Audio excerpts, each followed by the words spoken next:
آج کی ہماری اصطلاح ہے الاجابہ یا اجابت۔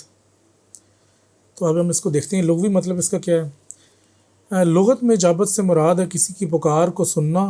اور پکار سننے کے بعد اس کو اس کا جواب دینا۔ یہ تو ہو گیا اجابت کا لغوی مطلب۔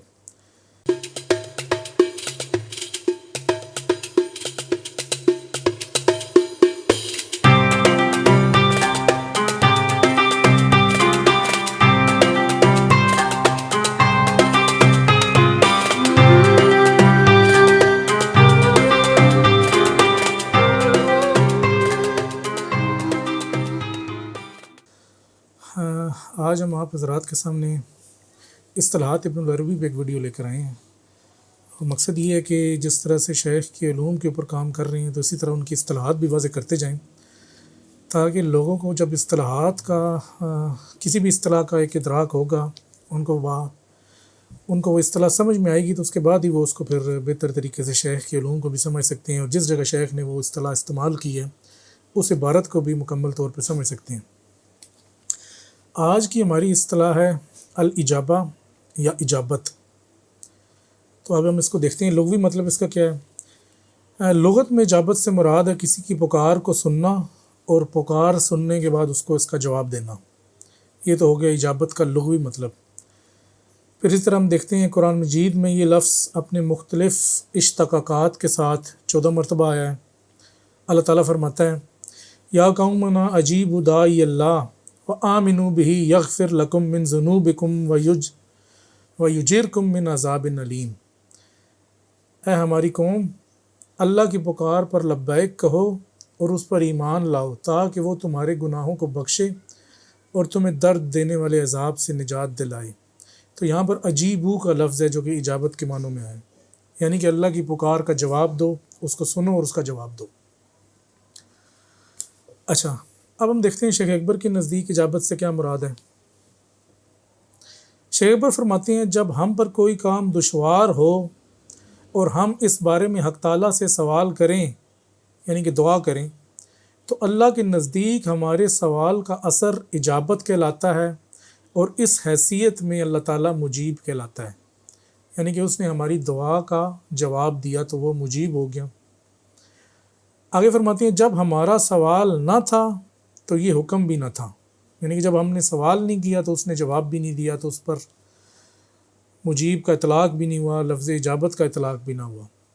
اور نہ اس نے خود پر اس اسم کا اطلاق کیا تھا ہمارے سوال سے پہلے۔ اس اسم کے اطلاق میں ہم ہی اصل سبب ہیں، یعنی کہ مخلوق ہے تو یہ اسم ہے، اور یہ اسم ہے تو پھر یہ اللہ تعالیٰ کو مجیب بھی کہا جائے گا، اور اس میں اجابت اس کے لیے ثابت کیا جائے گا۔ اللہ تعالیٰ فرماتا ہے اجیب دعوت الداع اذا دعان، کہ جب کوئی پکارنے والا مجھے پکارتا ہے تو میں اس کی دعا سنتا ہوں اور اس کا جواب دیتا ہوں۔ تو یہ تو ہو گیا اجابت کا ایک عمومی مفہوم۔ ابھی ہم دیکھتے ہیں کہ شیخ اکبر اجابت کے بارے میں مزید کیا کہتے ہیں اور اسماء الہیہ سے اس کو کس طرح سے جوڑتے ہیں۔ لکھتے ہیں جب کوئی رزق کا طالب یہ کہتا ہے یا اللہ مجھے رزق دے، جبکہ اسم اللہ تو المانع یعنی نہ دینے والا بھی ہے، یعنی کہ جب کوئی رزق کا طالب اسم اللہ سے دعا کرتا ہے کہ یا اللہ، یعنی کہ اسم اللہ مجھے رزق دے،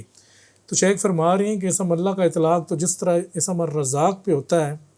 یا اسم الموتی پہ ہوتا ہے، اسی طرح اسم المانع پہ بھی ہوتا ہے، مطلب وہ تو تمام کے اوپر، تمام اسماء پہ اس اسم کا اطلاق ہے۔ تو کہتے ہیں کہ وہ اسم تو المانع بھی ہے۔ آگے فرماتے ہیں ایسے شخص نے اپنے حال سے صرف اسم الرزاق سے ہی مانگا،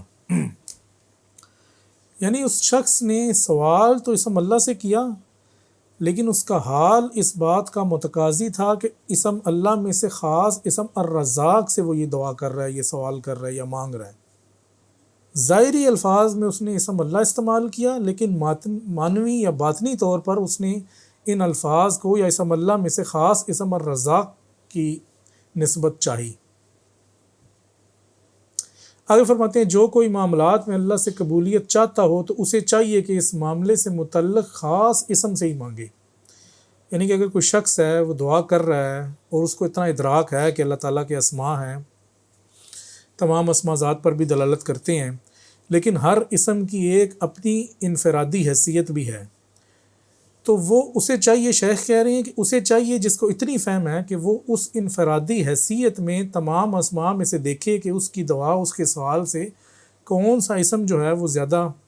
اس کا کون سا اسم جو ہے اس کے سوال سے زیادہ مناسبت ہے،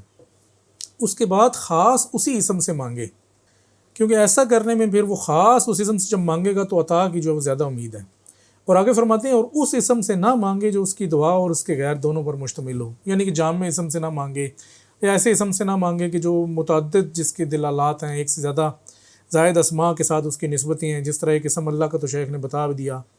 اس کے بعد الرزاق ہے، رزق مانگنا ہے تو رزاق سے مانگے، شفا مانگنی ہے تو شافی سے مانگے، تو اس طرح کے باقی اسماء ہیں۔ کہتے ہیں اور نہ ہی اس اسم سے مانگے جو مسمى ذات پر دلالت کرتا ہو، اور مسمى ذات پر دلالت کرنے والا تو سب کو پتہ ہے جامع اسم ہے، اسم اللہ ہے، بلکہ اس معنی سے مانگے جو اسم کے تحت ہو، یا جس معنی کے لیے یہ آیا اور دیگر اسماء سے متمیز ہوا، اور یہ معنی کا تمیز ہے، لفظ کا نہیں۔ تو کہہ رہی ہیں کہ اگر اسم اللہ سے بھی مانگے تو اس حیثیت میں نہ مانگے کہ وہ ذات پر دلالت کرتا ہے، کیونکہ ذات سے مخلوقات کا تعلق نہیں ہے، مخلوقات کا تعلق جو ہے اسماء اور صفات سے ہے۔ تو اس وجہ سے اسم اللہ سے مانگے تو اس کی اس نسبت سے، اس حیثیت سے مانگے کہ جس کا تعلق مخلوقات سے ہے، لیکن کوشش کرے اور بہتر یہی ہے کہ ایسے اسم سے مانگے جو خاص اس کی دعا سے مطابقت رکھتا ہو۔ تو شیخ اکبر کے نزدیک یہ اجابت یعنی کہ دعا مانگنے کا بھی طریقہ کہہ سکتے ہیں، اور اس طرح سے اگر آپ دعا مانگیں گے اس اسم کو اللہ تعالیٰ کے ساتھ مخصوص کر کے کہ جو آپ کی دعا سے بھی مطابقت رکھتا ہے، اور اللہ تعالیٰ سے تو رکھتا ہی رہے، تو اس کے نتیجے میں پھر آپ کی دعا کا قبول ہونے کا چانس جو ہے وہ باقی اسماء کی نسبت زیادہ ہو جائے گا۔ پھر آگے فرماتے ہیں کہ اجابت کی دو اقسام ہیں۔ تو اجابت تو جنرل ہے، عموم ہے کہ جی کسی نے آپ سے سوال کیا، آپ نے اس کی بات سنی اور اس کو جواب دیا، یہ اجابت ہوگی۔ لیکن اجابت کی دو اقسام جو شیخ اکبر نے بتائی ہیں اقسام، اس میں ایک ہے اجابت امتثال، کہ اللہ کی پکار پر مخلوق کا قبول کرنا۔ امتثال یہ ہے کہ جب اللہ تعالیٰ مخلوق کو کہتا ہے کہ جی تم یہ کام کرو، جس میں امر و نہیں، تکلیف سب شامل، سب چیزیں آ جاتی ہیں، تو اگر کوئی مخلوق میں سے کوئی اللہ کی اس بات کو مانتا ہے اور اس کے مطابق جواب دیتا ہے تو اس کو شیخ اکبر کے نزدیک اجابت امتثال کہا جائے گا، یعنی کہ اس نے اللہ تعالیٰ کا حکم مانا۔ اور یہاں پر اللہ تعالیٰ کا پکارنا جو ہے وہ حکم کی سینس میں ہے۔ دوسری ہے اجابت امتنان، کہ اپنی طرف سے احسان کرتے ہوئے کسی کو جواب دینا، یہ مخلوق کی پکار پر اللہ کا احسان ہے۔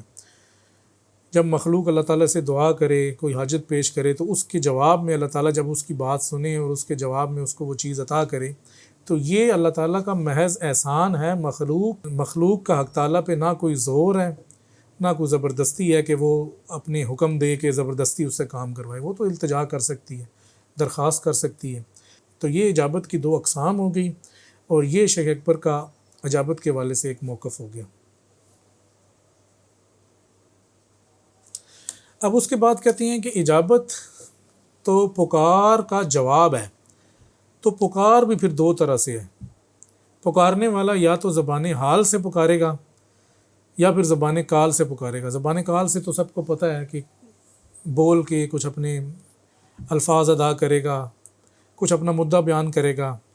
یا دعا کرے گا، یعنی کہ بول کے کرے گا، زبان کال ہے۔ زبان حال کا مطلب یہ ہے کہ اپنا اس کا حال اس بات کا متقاضی ہے کہ وہ یہ دعا کر رہا ہے، لیکن وہ بول نہیں رہا، وہ دل ہی دل میں کر رہا ہے، یا اس کا حال ہی اس بات کا تقاضا کر رہا ہے کہ اس کی یہ طلب ہے۔ تو اللہ تعالیٰ دونوں چیزوں کو سنتا ہے، زبان کال کو بھی سنتا ہے اور زبان حال کو بھی سنتا ہے، اور مخلوق بھی جو ہے وہ اللہ تعالیٰ کو دونوں حیثیت میں پکارتی ہے، زبان کال سے بھی اور زبان حال سے بھی۔ اب فرماتے ہیں کہ مخلوق کے حق میں تو یہ دونوں باتیں جائز ہیں کہ وہ زبان کال سے بھی اللہ حق کو پکارے یا زبان حال سے بھی حق کو پکارے، لیکن حق تعالیٰ کے جائز میں حق میں یہ دونوں باتیں نہیں ہیں۔ حق تعالیٰ صرف زبان کال سے ہی مخلوق کو کوئی حکم دے گا، تو وہ جو بھی حکم دے گا وہ زبان کال سے ہی دے گا، جو شریعت تمام کے تمام ہے یہ زبان کال ہی ہے۔ تو یہ مختصر سی ایک اصطلاح شیخ اکبر کے نزدیک اجابت سے کیا مراد ہے، اجابت کی کیا اقسام ہیں، اجابت کس طرح سے ہے، اگر حق اجابت کی طرف نسبت حق کی جانب ہو تو وہ کیا ہوگی، اگر اجابت کی نسبت مخلوق کی جانب ہو تو وہ کیا ہوگی۔ امید کرتے ہیں کہ اس مختصر سی ویڈیو میں آپ کو چیخ اکبر کے نزدیک اور عمومی طور پر اجابت کا ایک مفہوم سمجھ میں آ گیا ہوگا۔ اگلی کسی نشست میں کسی اور مزید اصطلاح کے لیے اس وقت تک کے لیے اجازت دیجیے۔ السلام علیکم ورحمۃ اللہ وبرکاتہ۔